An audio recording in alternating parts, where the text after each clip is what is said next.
Für die Zukunft weiß ich, was ich tu. Aus dem Buch Schnoke und Spuze vom Max Barak. Schön Lähnchen steht im Garten hinterm Haus, robbt Blume ab und macht einen schönen Strauß. Da kommt der Herr Baron, ein alter Geck vom Schloss, dahergetrampelt durch den Dreck. Der sieht jetzt das schöne Mädchen und denkt, Mei, zu der geh ich jetzt in der Garten neu. Ich hab ja Zeit und es ist ganz einerlei, ob ich da rumsteh, ob spaziere geh. So denkt er und schleicht sachte wie a Katz des Mädchen an und hebt er in nu, noch eh das en sieht, die Ache zu. Wer is es? Fragt er im Diskant. Mein Schatz, so ruft da Schelänchen ganz verkniescht. Verrote, lacht jetzt der Baron und zieht sei Händ von ihrer Ache, und es Lähnchen guckt und sieht es derre Hutzelmensche. Ach Gott, nee, secht se ganz verschrocken do. Ich bin ja letzt. Das heißt, es is ja nur so geredt gewest, so wie man halt als schwätzt. Ich hab ja gar kein Schatz, sie dürfen Sklave, das weiß man jo. Die arme Mädchen habe kein Schätz. Da lacht der Herr Baron und petzt, sa in de Backe, dreht de Bart und secht, ei, schönes Kind, dies wäre ungerecht. Ich selber wäre gern dein Herzensschätzchen, wenn du für mich im Herzen hättst ein Plätzchen. So secht er und redt dann noch sell und des und treibt sei Spuze mitre und sei Späß und frocht, ob se Baronin wäre möcht. Und anderes Blech, ich weiß es nimmer recht. Schelänchen aber macht jetzt Knicks auf Knicks und wird ganz rot. Gesagt hat sie aber nix. Da schmunzelt der Baron und secht, wohlan, bedenke dir's, ich spreche wieder an. Mit den Worten schiebt er ab, der dumm alt Geck, und trampelt wieder heim im Straße Dreck.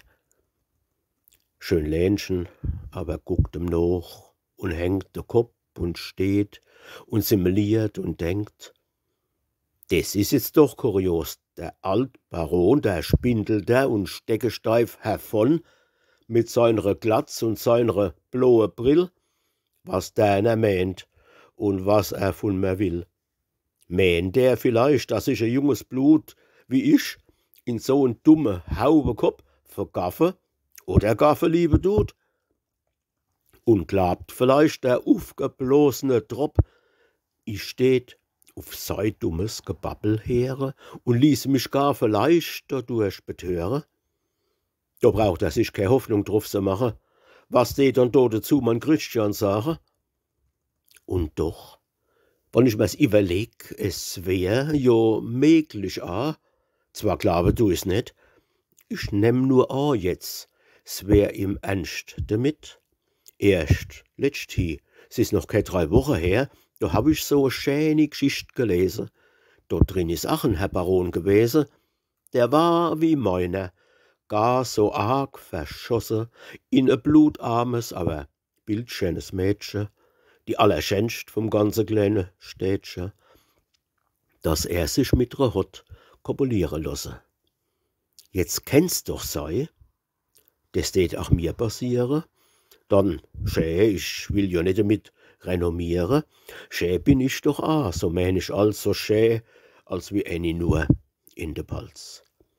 Drum, wann er wirklich mich als Frau wollt habe. Jetzt tu ich zwar, wie gesagt, noch nicht dran glauben, da müsst ich mir die Sach halt doch bedenken, ob ich seinem Antrag nicht Gehör sollt schenken. Denn gnädig Frau sei, ist doch auch nix Schlechts. Und mit meinem Christian ist es doch nix Rechts. Zudem, wer weiß, vielleicht in 2, 3 Jährchen, da wären wir miteinander doch ein Pärchen. Denn der Baron ist alt, er kann ja sterben, und dann tu ich ihn ganz allein beerben. Und ich bin reich, so reich, dass alle Herren sich um die Schäjungfrau bewerben wären. Doch keiner von allen nehm ich dann zum Mann, als wie mein lieber, gute Christian. Dem bleib ich treu als Frau Baronin ach.